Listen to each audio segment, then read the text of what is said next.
अरे देख रहे हो भाई, अजिंक्य रहाणे हमारे कोच कप्तान ज्यादा बन रहे थे शाणे। अफ्रीका वालों ने ऐसी लगा दी अकल ठिकाने लायक ना बचे कहीं मुंह दिखाने। अरे बड़े चले थे बिना पुजारा रहाणे के अफ्रीका को उनके घर में घुस के हराने। 5 दिन का मैच 3 दिन में ही निपटा दिया, नए बचे कोई हार छिपाने के बहाने।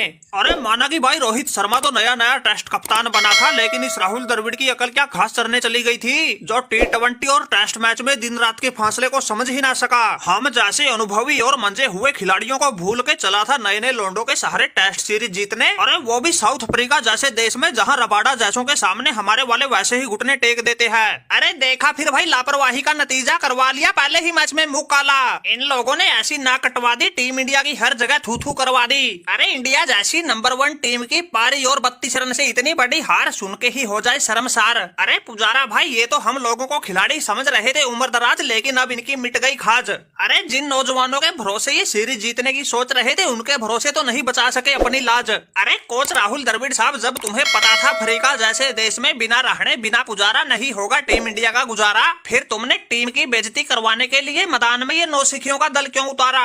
अरे कोच साहब, रहाणे बिल्कुल ठीक कह रहा है, हम ये नहीं कहते हमें ही टीम में चुनना था। भाई बदलाव करने थे कोई ढंग के करते, साई सुदर्शन रिंकू सिंह को खिलाते, सरफराज को मौका देते, जो मुश्किल से मुश्किल पिचों पर भी अड़ना जानते हैं, टीम को संभालना जानते हैं। अरे गेंदबाजी में जी सरसदीप ने पूरी अफ्रीका हिला दी थी, अकेले के दम पे वनडे सीरीज जितवा दी थी। उन जैसों को खिलाते तो बात अलग थी। क्या थे तुम्हारे ये शार्दुल ठाकुर और प्रसिद्ध कृष्णा, जो गेंद को बिल्कुल आधी पिच में टप्पा दे रहे थे। इन लोगों का तो गली मोहल्ले वाले तेल निकाल के रख दे। लेकिन भाई अब ज्यादा क्या ही कहे, तुम ठहरे समझदार लोग, कुछ न कुछ तो सोच समझ कर ही टीम चुनी होगी। अरे वाह भाई वाह, अजिंक्य रहाणे और चेतेश्वर पुजारा, ताने मारने में जवाब नहीं तुम्हारा। अरे पहले हमें खूब खरी खोटी भी सुना गए, फिर आखिरी में आके हमें ही समझदार बता गए। और रही बात भाई मैच हारने की, न चली किसी की बल्लेबाजी, न चली गेंदबाजी, इसलिए हम हार गए बाजी। इसमें बताओ कोच कप्तान क्या करे?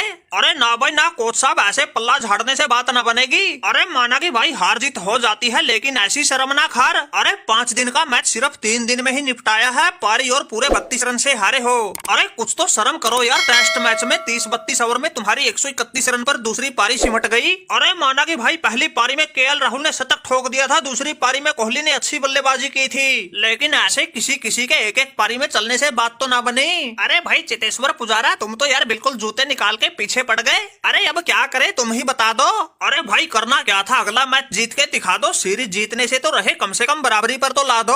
अगर नहीं इन लोगों के बस की बात, हम दोनों को मौका दिलवा दो, फिर देखो रबाडा जैसों का कैसे तेल निकालते हैं। अरे जितने ओवर में तुम्हारी दूसरी पारी सिमट गई थी, उससे ज्यादा ओवर तो मैं अकेला ही खेल जाऊंगा। अरे देख रहे हो भाई कप्तान रोहित शर्मा, तुम्हारी लापरवाही का नतीजा। अरे तुम्हारी वजह से हमें भी कितनी खरी खोटी सुननी पड़ रही है। भाई कुछ भी करो, कैसे भी करो, अगला मैच हमें हर हाल में जीतना होगा। अरे कोच साहब मैं क्या करूं, मैं तो अभी वर्ल्ड कप में मिली हार के सदमे से ही नहीं निकला था। अगर थोड़ा बहुत निगाहें जमाने का मौका मिलता, कुछ अच्छा कर पाता। उससे पहले वो रबाडा मेरा दोनों ही पारियों में विकेट ले गया। लेकिन घबराने की जरूरत ना है, अगले मैच में आधी से ज्यादा टीम बदल के रख देंगे, पूरा एडी चोटी का जोर लगा देंगे, जीत के 3 जनवरी से शुरू होने वाला दूसरा टेस्ट मैच सीरीज को 1-1 से बराबरी करवा देंगे। अरे माना कि पुजारे और रहाणे का अफ्रीका के लिए टेस्ट सीरीज में न चुनना हमें पहले ही मैच में भारी पड़ गया, लेकिन ये रोहित की पलटवार करना अच्छे से जानती है। अगले मैच में सारा हिसाब किताब चुकता कर देंगे और पहले टेस्ट में मिले हार के घाव दूसरे टेस्ट में भर देंगे।